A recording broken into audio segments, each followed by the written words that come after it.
Graça e paz, igreja. Eu me chamo Rosana, sou esposa do pastor Luiz Eduardo, sou ovelha do pastor Sebastião Mendonça, da Igreja Batista do Povo. Estou aqui para falar da palavra de Deus, acrescentar algo não só na minha vida, como na vida de vocês também. Então eu vou ler em Gênesis 21, a partir do 14. Então se levantou Abraão pela manhã, de madrugada, tomou o pão e um odre de água e os deu a Agar.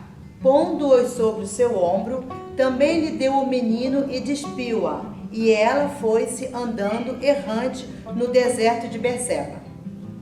E consumindo a água do odre, lançou o menino debaixo de uma das árvores, e foi-se e assentou-se em frente, afastando-se à distância de um tiro de arco, porque dizia, que não veja eu morrer o menino.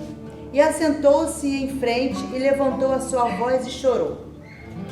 E ouvindo Deus a voz do menino, e brandou o anjo de Deus a Agar desde os céus e disse-lhe, que tens, Agar?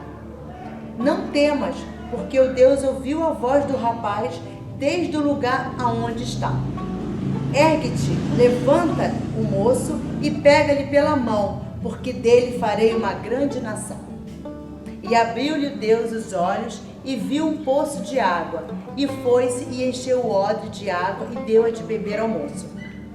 E era Deus com o moço, que cresceu e habitou no deserto e foi flecheiro.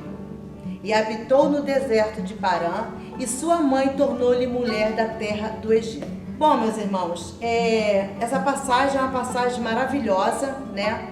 Alguns pontos eu vou tirar para a nossa vida, assim como eu tirei para a minha vida, acredito que vai ser acrescentado na vida de vocês.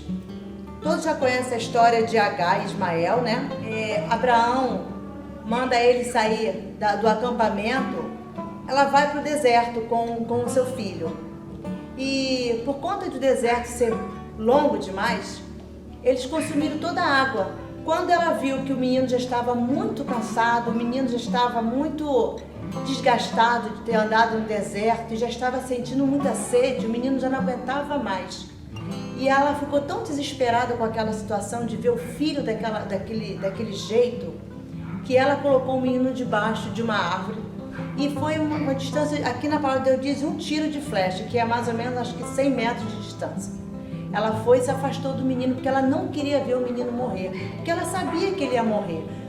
A dificuldade dela e do menino era tão grande que ela tinha na mente dela que ele ia morrer de sede. Então ela saiu, largou o menino debaixo de uma árvore, debaixo de uma sombra, e ela não queria ver o seu filho morrer. Como ninguém quer ver o seu filho morrer, nenhuma mãe quer ver, nenhum pai, a gente não quer ver nenhum ente querido nosso morrer nem sofrer. E ela foi. Mas a Agar, ela estava numa dificuldade tão grande na vida dela, que ela esqueceu de algo maravilhoso que Deus há muito tempo tinha prometido a ela. Que ele ia ter uma grande nação. Mas como, se Deus falou para ela que ele teria uma grande nação, que dele viria uma grande nação, por que ela achou que o filho dela ia morrer ali, se ele ainda era pequeno, ele ainda era um rapaz? Ainda não tinha a nação dele, né? Ela ficou tão desesperada com aquela situação que ela se afastou do menino porque ela não queria ver ele morrer. E é hoje que acontece com a gente. Às vezes a gente está numa grande dificuldade da nossa vida, um grande sofrimento, e a gente esquece da promessa que Deus deu pra gente, que Deus falou conosco, né? Que a gente ia ser uma grande bênção na obra dele, que ele ia fazer uma promessa. Ele deu uma promessa pra gente, que ele sempre dá uma promessa na nossa vida. Mas por conta da dificuldade a gente esquece disso. A gente esquece daquilo que Deus falou conosco lá no primeiro amor. Quando a gente levanta a mão e aceita Jesus, e Deus dá uma promessa pra gente. E foi assim com Agar. E quando ela estava lá naquele 100 metros de distância do filho, e ela estava sofrendo muito, Deus fala para ela assim, o que tem, Agar? Nossa, Agar estava sofrendo, né? Imagine alguém, Deus, você está lá num sofrimento, uma tristeza profunda, porque a gente não entende o tamanho da dificuldade, do sofrimento de Agar. Mas ela estava lá num sofrimento profundo e Deus fala assim, o que tem, Agar? Como, Deus, o que tem? Meu filho está morrendo, né? Meu filho está morrendo, ele precisa de água. E ela estava ali sofrendo, chorando. Mas antes de Deus falar com Agar, Deus já tinha ouvido a voz do menino, né? Deus foi lá no menino e depois falou com ela.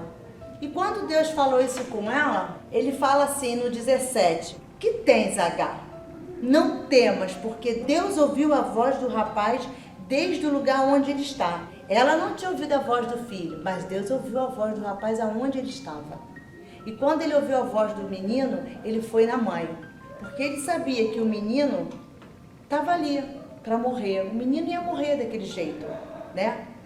Então, eu fico imaginando a Agar falar assim: meu filho está morrendo, meu filho está sofrendo. Como pergunta para mim o que tens?